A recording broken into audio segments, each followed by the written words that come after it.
Ika-11 kabanata. Si Jesus at si Juan na tagapagbautismo. Matapos turuan ni Jesus ang kanyang 12 tagasunod, umalis siya sa lugar na iyon upang magturo at mangaral sa mga karatig lugar. Nang nasa bilangguan si Juan na tagapagbautismo, narinig niya ang mga ginagawa ni Jesus, kaya inutusan niya ang kanyang mga tagasunod upang tanungin si Jesus, "Kayo na po ba ang inaasahan naming darating o maghihintay pa kami ng iba?"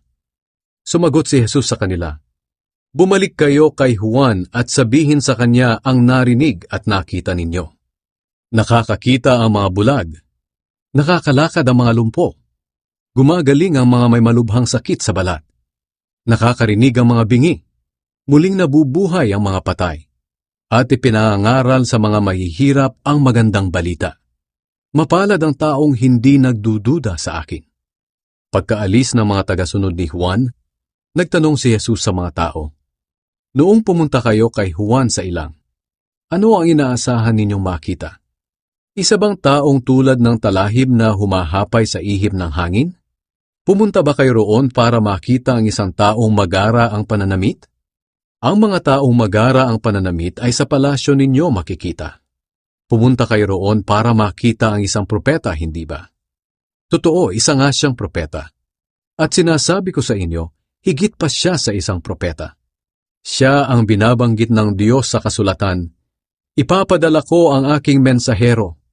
Mauuna siya sa iyo upang ihanda ang dadaanan mo."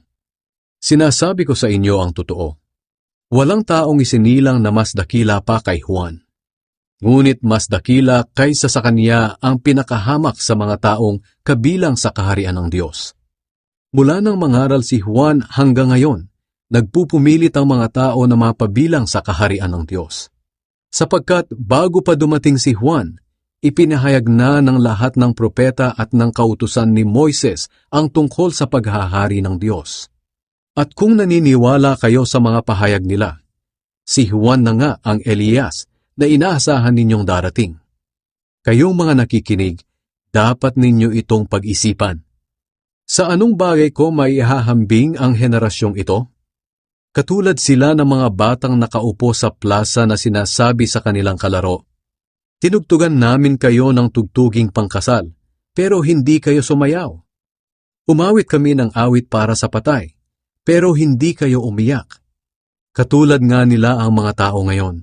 Dahil nang dumating dito si Juan, nakita nilang nag-aayuno siya at hindi umiinom ng alak, kaya sinabi nila, "Sinasaniban siya ng masamang espiritu." At nang dumating naman ako na anak ng tao, nakita nilang kumakain ako at umiinom, at sinabi naman nila, "Ang taong yan ay matakaw at lasenggo, at kaibigan ng mga maniningil ng buwis at ng iba pang makasalanan." Ganoon pa man, ang mga taong sumusunod sa kalooban ng Diyos ay sumasang-ayon na tama ang ipinapagawa ng Diyos sa amin. Babala sa mga bayang hindi nagsisisi.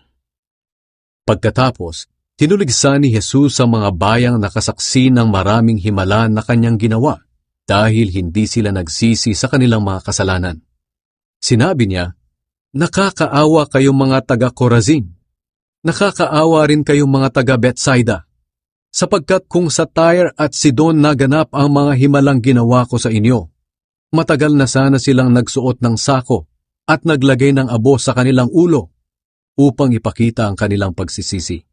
Kaya tandaan ninyo na sa araw ng paghuhukom, mas mabigat na parusa ang tatanggapin ninyo kaysa sa mga taga-Tyre at taga-Sidon. At kayo namang mga taga-Kapernaum, baka akala ninyo'y papupurihan kayo kahit doon sa langit. Hindi, ibabagsak kayo sa impyerno, sapagkat kung sa Sodom nangyari ang mga himalang ginawa sa inyo, nananatili pa sana ang lugar na iyon hanggang ngayon. Kaya tandaan ninyo na sa araw ng paghuhukom, mas mabigat na parusa ang tatanggapin ninyo kaysa sa mga taga-Sodom." May kapahingahan kay Jesus.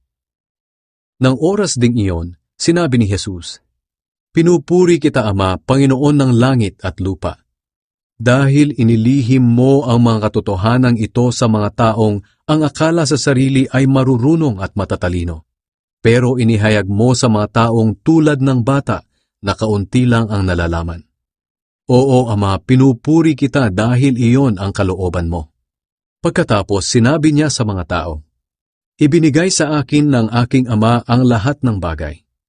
Walang nakakakilala sa anak kundi ang Ama, at walang nakakakilala sa Ama kundi ang anak, at ang mga taong nais ng anak na makakilala sa Ama.